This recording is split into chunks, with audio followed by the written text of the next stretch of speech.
আসসালামু আলাইকুম এভরিওয়ান। আশা করি সবাই ভালো আছেন। তো এসটি এডুকেশনের পক্ষ থেকে সবাইকে জানাই আন্তরিক শুভেচ্ছা ও অভিনন্দন। আমি ইটালি থেকে বোরহান বলছি। আজকে আসলে আমি আপনাদের সাথে শেয়ার করব ব্যাংক স্টেটমেন্টের বিষয়ে কিছু আলোচনা করতে চাচ্ছি। তো এই বিষয়ে একটা কথা আসলে না বললেই না,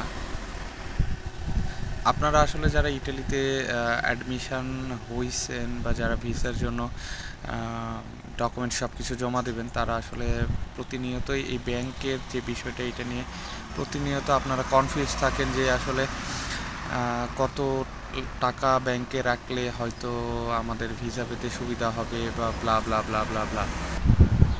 এই ক্ষেত্রে আমি আপনাদেরকে বলতে চাই, আসলে ব্যাচেলার বলেন বা মাস্টার্স বলেন, মাস্টার্সের জন্য মোটামুটি বলতে গেলে আপনার 15 থেকে 17 লাখ 20 লাখ, অনেকের এমনও দেখা গেছে যে যারা হয়তো 12 লাখ ব্যাংকে রেখেও ভিসা পেয়ে গেছে।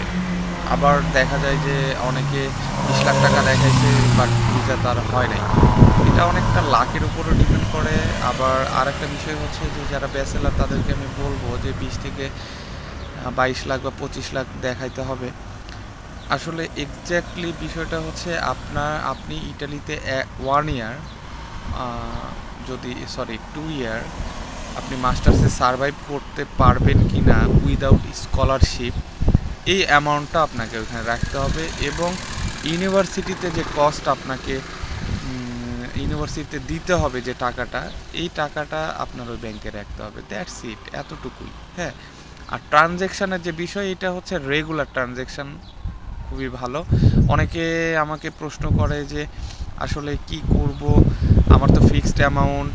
তো অনেকে আছে ফিক্সড ডিপোজিট দেখায়ও ভিসা পাইছে, অনেকে আছে সেভিংস অ্যাকাউন্ট দেখায়। তবে আমি যেটা বলতে চাই সেটা হচ্ছে সেভিংস অ্যাকাউন্ট দেখানোটাই সবচাইতে বেটার এবং বেস্ট ডিসিশন হচ্ছে সেভিংস অ্যাকাউন্ট দেখানো। এইখানে হয়তো আহামরি কোনো কিছু দরকার নাই যে আহামরি ট্রানজ্যাকশান দেখাইতে হবে এইটা ওইটা। আপনার কারো বাবা হয়তো দেখা যাচ্ছে গভর্নমেন্ট জব করতে পারে, কারো বাবা টিচার বা যে কোনো ইঞ্জিনিয়ার, যে কোনো, তো তাদের তো মাস গেলে একটা স্যালারি ঢোকে, এই স্টেটমেন্ট দেখালেও চলবে, কোনো অসুবিধা নাই। কথা বোঝা গেছে? আর একটা বিষয় হচ্ছে যে স্পন্সরশিপ এভিডেভিটের একটা বিষয় থাকে এখানে।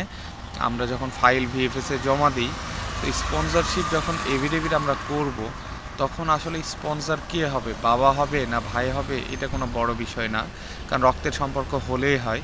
তবে বাবা মা হওয়াটা সবচেয়ে বেটার আর কি। তো তাদের আসলে আয়ের উৎসটা কি, এটা আমাদেরকে স্পেসিফিকভাবে উল্লেখ করতে হবে এবং এই ডকুমেন্টসগুলো ভিএফএসে প্রোভাইড করতে হবে। এটা হচ্ছে অনেক বড় একটা বিষয়, এটা সবসময় মাথায় রেখে। যেমন আমাকে অনেক প্রশ্ন করছে যে আপনি আসলে কি কি ডকুমেন্টস দিচ্ছেন। তো আমার বাবা একজন ইঞ্জিনিয়ার ছিল, তো সে রিটায়ার্ড করছে। তো রিটায়ার্ড করার পরে সে যেখানে জব করছে, গভর্নমেন্ট জব করছে, সেখানকার documents plus salary statement plus যত কিছু যাবতীয় তার ডকুমেন্টস ছিল